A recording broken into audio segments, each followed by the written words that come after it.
alo halijakamilika. Grace Ng'ang'a, KTN. Wakati taifa linaadhimisha miaka 16 tangu kuzinduliwa kwa katiba mpya, mengi bado hayajaafikiwa. Haki za kimsingi na vile uhuru wa Wakenya bado vimesalia telezi, huku serikali inayostahili kuvidumisha ikishutumiwa vikali kwa ukiukaji wake. Aidha, ugavi wa madaraka kwa mihimili mitatu ya serikali umeonekana bado haujazingatiwa chini ya serikali ya Kenya Kwanza. Alan Ochanda anaarifu zaidi. Mojawapo ya masuala ambayo Rais William Ruto alijipigia debe kwenye kampeni kabla ya kuchaguliwa ilikuwa kudumisha haki na uhuru wa Wakenya na kumsuta vikali mtangulizi wake Uhuru Kenyatta kuhusu ukiukaji wa haki hizo. Miaka 4 baada ya kuchukua hatamu za uongozi, hali inaonekana mbaya zaidi. Chini ya kipengee cha 25 cha katiba kinaangazia haki na uhuru wa kimsingi, ikiwemo haki dhidi ya mateso, haki ya kushtakiwa kisheria na haki ya heshima ya utu wa kibinadamu. Haki hizi chini ya uongozi wa Rais William Ruto zinaonekana kukiukwa, Wakenya wakijipata pabaya chini ya asasi za usalama, hasa wakati wa maandamano, huku makumi wakiuawa, wengi wakitekwa nyara na wengine hata kukosa kushtakiwa kisheria baada ya kutiwa mbaroni kwa siku kadhaa. Kando na haya, serikali pia imeshtumiwa kuhusu kero la uhuni, kwani mikutano ya hadhara ambayo ni haki kikatiba imekuwa ikivurugwa. We have seen growth of the culture of goonism during the current government term in office, which is of great concern, and it is a negative in terms of how they have dealt with the constitution.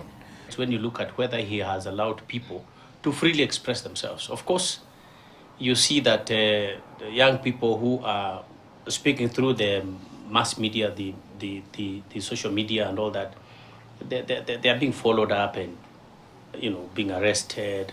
That, oh, you drew a caricature of the president, you said this or that, you know about Albert Ojwang. So on the fundamental freedoms and especially the freedom of expression, there is quite low scoring on that. Aidha, katiba hii imeweka bayana ugawaji wa madaraka kwa mihimili mitatu ya serikali. Mihimili hii ikiwa ni afisi ya rais, ambayo jukumu lake ni kuunda sera na kuongoza taifa. Bunge likiwa ni mhimili wa pili, jukumu lake likiwa ni kuunda sheria, kudhibiti ugavi wa rasilimali na kupiga msasa serikali. Nayo mahakama ikiwa ni mhimili wa tatu, jukumu lake likiwa ni kutafsiri na kulinda sheria. Chini ya serikali ya Kenya Kwanza pamekuwa na madai ya muingilio wa majukumu, hasa kutokea kwa afisi ya rais dhidi ya mihimili mingine ya serikali. Bunge limeshtumiwa kwa kugeuka kuwa mkia wa afisi ya rais, kwani maamuzi makuu kama vile mijadala ya miswada ya fedha na hata ule wa kutokuwa na imani na aliyekuwa naibu rais Rigathi Gachagua, ikisemekana kuwa na ushawishi kutoka afisi ya rais na kuibua maswali kuhusu uadilifu kwa katiba. There has been claims of overreach, and those claims, some of them seem to have evidence, overreach by the executive in matters to do with parliament. We've also started hearing, those of us who are in leadership of the law society, that part of the culture of phone calls being made to judges or judicial officers in certain sensitive cases by the executive has come back, and this is very worrisome. So this kind of like irregular, unlawful and unconstitutional means being used by the executive to control either the judiciary or the legislature are unfortunate. They need to come to an end. Judiciary has tried, despite interferences, despite being influences from the executive and other quarters.